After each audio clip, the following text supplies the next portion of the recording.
nakaklap na yan ha.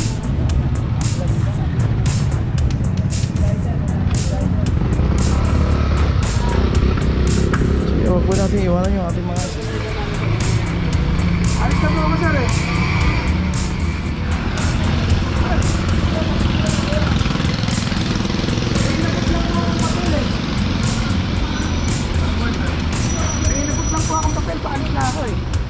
Buddy, lunak na ba to? Saan yung tao? Oo. Saan ba yung tao? Lunaklap yan? Nandun na po yung napot yung papel eh. Hindi po namin alam kasi sir, bawal kasi tayo dito sir. Ay sir, oo, saan yung na natin? Dapat sila yan eh. Sila ba yan?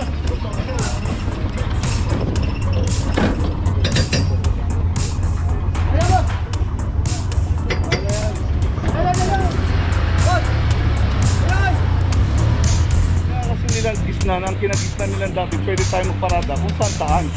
Ayan ang ating team leader, Sir Mendoza. Thank you po. Sir, mabuhay ka. Mabuhay ka rin, God bless. Iyo. Salamat.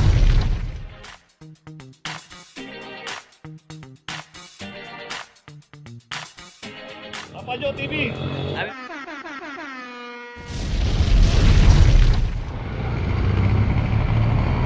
Location natin G2 Asong Corner, Kaiko Street. At dito may isang Honda Mobilio.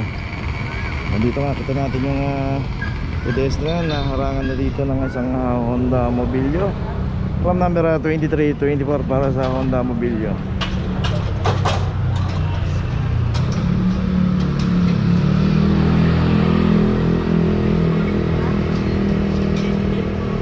Engineering? Oo.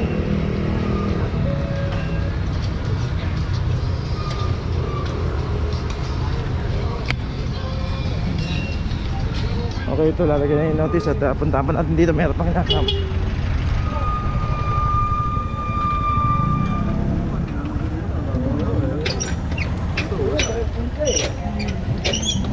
So dito iniwan na lang daw itong sasakyan dito, yung isang Isuzu.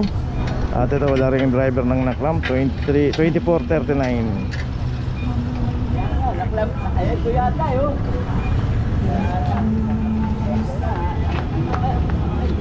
Oh, nakaklap na yan ha.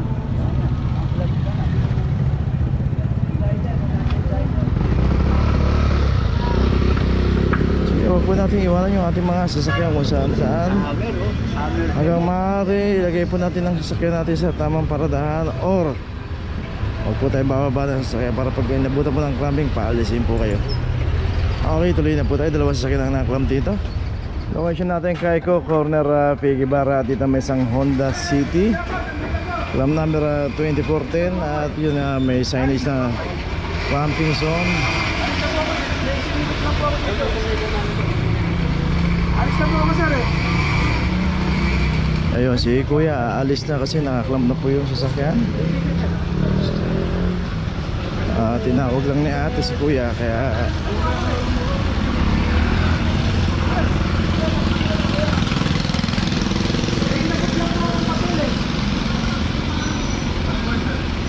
Inabot lang po akong papel, paalis na ako eh. Buddy, lunaklap ba to? Saan yung tao? Oo. Saan ba yung tao? Lunaklap yan? Nandun na po yung napot yung papel eh. Hindi po namin alam kasi sir, bawal kasi tayo dito sir. Ay sir, oo, saan yung na Oo, natin? pasensya na po. Ay, pasensya na. Paalis na po ako eh. Bawal po sa amin. Sige na po, para pasensya na po. Nagmamakaawa po. Ha? Kahit kanina po binabayaran niya.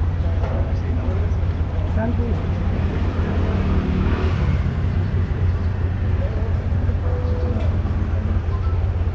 Saan po bang binabayaran niya?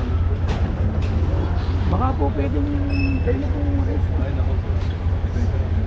Pasensya na po. Puntahan nyo na kagad yun sir, para Hindi ako makakaalis po. Pasensya na po. focus na lang tayo. Ayaw na eh. Naklam eh. Alam na lang eh, sabi mo, inabot lang ang papel eh. dapat bago tayo pumarada, check natin yung pinaparada natin kung bawal, lalo pag may mga signage natin. Orange Corner, Lacson Avenue. Dito isang MG ang naklam dito, 23-24. Ay, sa unahan. Dito na naman ito sa may terminal ng bus. Pag merong isang pumarada, gayahan na.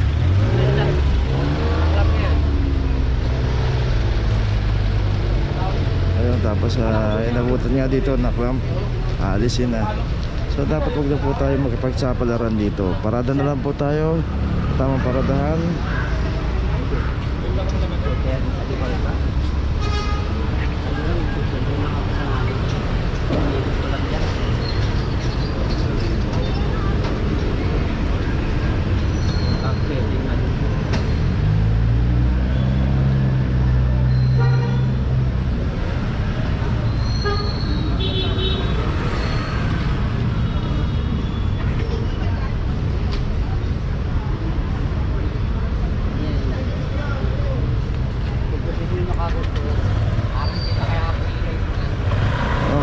So kita naman natin na biglang nag-alis yung mga driver dito. Kasi natin Ramon Magsaysay, corner Santol Street.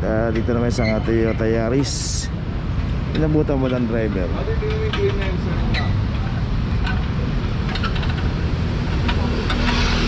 Dito random naman po yung operation kung sino po yung abutan dito. At walang driver, matik na po yan. 23-23 para sa isang Toyota Yaris. Po tayo pumarada sa mga bawal dahil dito pagka naikutan po tayo ng clamping operation, matik na po yan, lalo na pagka walang driver doon sa loob ng sasakyan.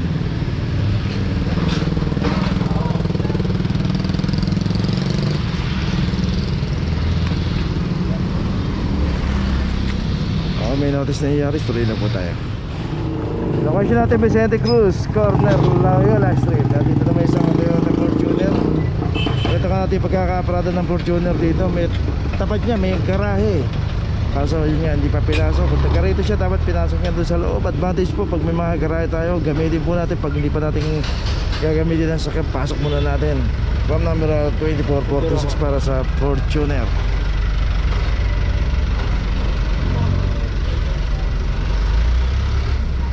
So kahit po nakabangkete yan, kahit nasa tapat po natin yan, pagka inabutan po yan na naka-obstruct dito, makakalan pa rin po yan. Kaya para po sa may mga garahe, gamitin po natin yung ating garahe. Huwag po natin itambay ang mga sakyan natin sa bangketa. Okay, may notice na itong Fortuner, tuloy na po tayo. Location natin Blooming Street Extension, corner Mercedes Street.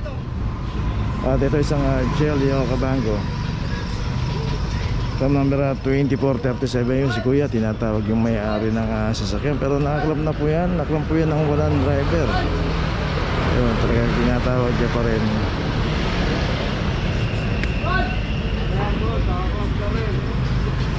Ayun, talagang nag-effort siya, pumalik pa sa taas para tawagin yung may-ari ng sasakyan. Kuya, nakaklamp na. Okay, may notice na, tuloy na po tayo. Dapat nila yan eh. Sila ba yan?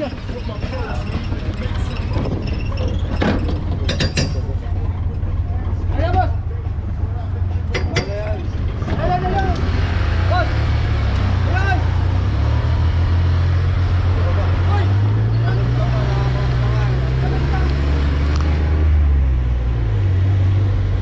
Talaga naman, binigyan niya ng malasakit yung kanyang kapitbahay.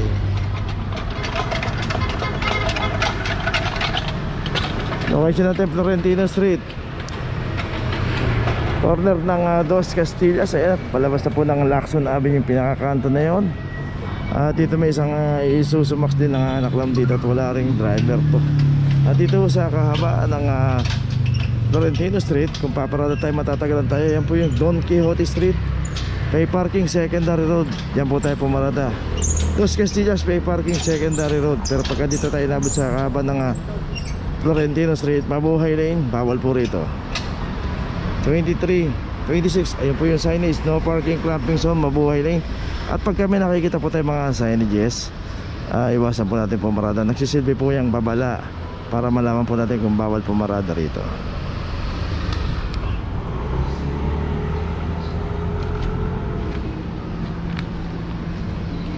Okay, itong Isuzu Max may notice na, tuloy na po tayo. Location natin lang, corner Miguelin. At dito isang Nissan Terra. Inabutan dito, walang driver, 2331 para sa Nissan Terra. At dito random naman po yung operation. Pag inabutan po yung ating sasakyan, walang driver, matik na po yan. Tutubusin na po natin yan sa Manila City Hall. At merong kaukulang penalty, 900 pesos.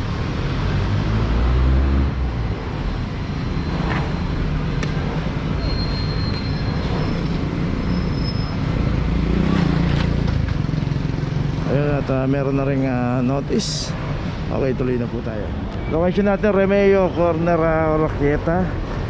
Dito yung isang Fortuner. Makikita natin yung pagkakaparada nito. Bukod sa nakaharang sa bangketa, street corner na rin.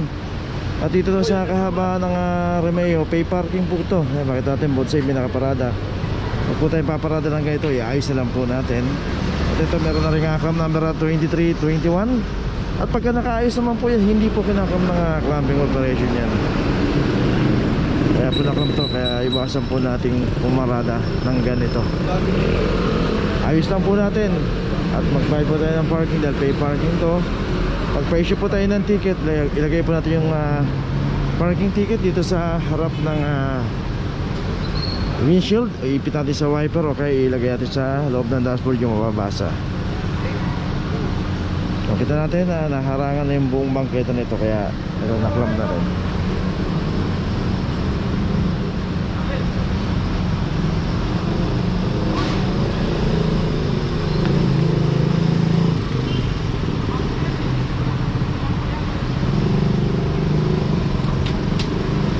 Itong Fortuner na nakabalagbag dito, may notice na, tuloy na po tayo.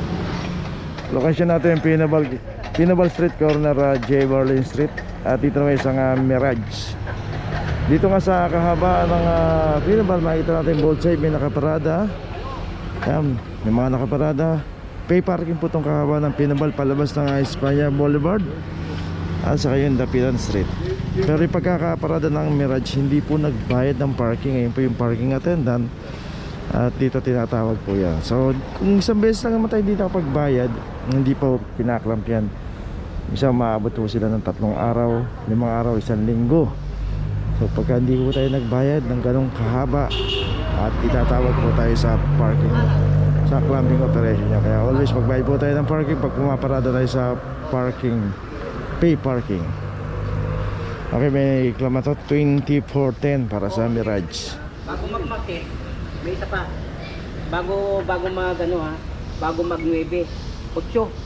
So yan, Di 5 days. halos ngayon na hanggang hindi na. So yun, 5 days. 5 days itong hindi nagbayad. So yun po yung sinasabi natin sa vlog na always pagka pumaparada tayo, magbayad tayo. Kung di po natin nakita, the following day magbayad na po tayo. Hanapin po natin, nandito lang po yan, hati-hati po sila dyan. Itong kahabaan ng Pinabal hanggang palabas ng Espanya Boulevard, halos 5 parking attendant ang naghahati-hati rito. Kaya hindi po sila mahirap hanapin.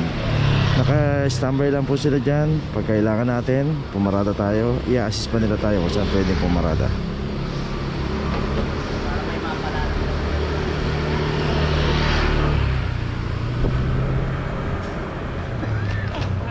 Okay, may notice itong Mirage, tuloy na po tayo. Dito na ngayon tayo sa opisina ng clamping sa impounding dito sa Central. Dito na po nagtatapos ang ating vlog. Maraming salamat po sa mga subscriber, sa mga viewers, sa mga napadaan po sa ating channel. Maraming salamat po sa mga suporta nyo. Sa mga hindi pa po nakakapag-subscribe, subscribe na po tayo mga kabayan. Maraming salamat po. Mabuhay!